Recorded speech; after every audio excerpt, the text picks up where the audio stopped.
పండగ పూట కూడా కరీంనగర్ నేతలు కత్తులు దూసుకున్నారు. అసెంబ్లీలో వందే మాతరం పాడుతున్న సమయంలో ఎంఐఎం వాకౌట్ చేయడంపై కేంద్ర మంత్రి బండి సంజయ్, తెలంగాణ మంత్రి పొన్నం ప్రభాకర్ మధ్య మాటల తూటాలు పేలాయి.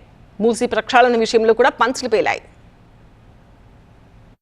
తెలుగు కొత్త సంవత్సరం ఉగాది రోజున కొత్త విమర్శలతో మొదలు పెట్టారు కేంద్ర మంత్రి బండి సంజయ్, తెలంగాణ మంత్రి పొన్నం ప్రభాకర్. మూసీ ప్రాజెక్టు కోసం పేదల ఇళ్లు కూలిస్తే గాంధీజీ ఆత్మ క్షోభిస్తుందన్నారు కేంద్ర మంత్రి బండి సంజయ్. బుల్డోజర్లు పెట్టి మేము గూలగొట్టి మేము ఆడింది ఆట పాడింది పాట మమ్మల్ని ఆపరేట్ ఇవ్వలేడు అని చెప్పి బుల్డోజర్లు పెట్టి కూలగొట్టు స్టార్ట్ చేస్తే దాన్ని భారతీయ జనతా పార్టీ వ్యతిరేకిస్తాం. మేము ప్రజలకు నష్టపరాన్ని ఇవ్వండి, ప్రజలతో చర్చ జరపండి బాధ్యతతోని, అప్పుడు ప్రజలు కూడా సహకరిస్తారు.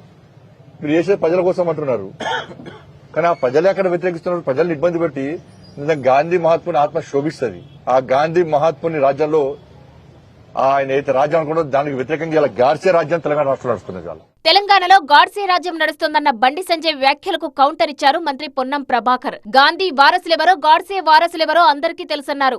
ఎవరు గాడ్సేలో ఎవరు గాంధీలో గాడ్సే వారసులే. గాంధీ వారసులను గాడ్సే వారసులు అంటే అది వారి విజ్ఞత.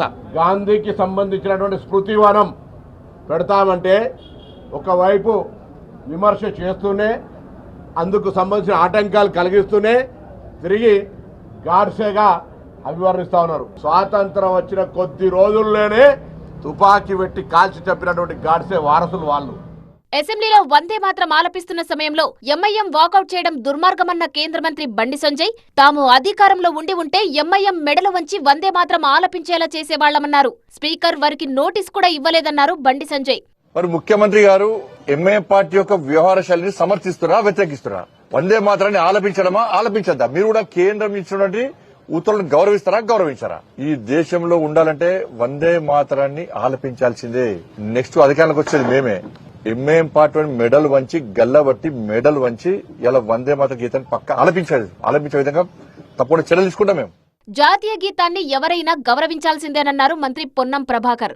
బండి సంజయ్ భావోద్వేగాలు రెచ్చగొడుతున్నారన్నారు. వందే మాత్రం అంశంపై బండి సంజయ్ స్పీకర్ కు లేఖ రాయాలన్నారు మంత్రి పొన్నం ప్రభాకర్. వారి ఆలోచన విధానాన్ని లిఖితపూర్వకంగా ఇవ్వచ్చు, లేదా శాసనసభ స్పీకర్ గారికి కూడా దృష్టికి తీసుకుపోవచ్చు.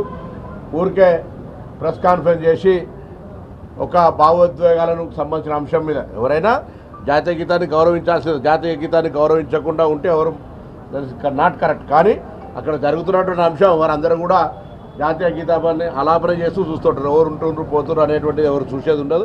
బండి సంజయ్ ఒక్కరోజు కూడా ప్రభుత్వాన్ని విమర్శించకుండా ఉండలేకపోతున్నారన్నారు పొన్నం. విద్వేషాలను రెచ్చగొట్టొద్దన్నారాయన.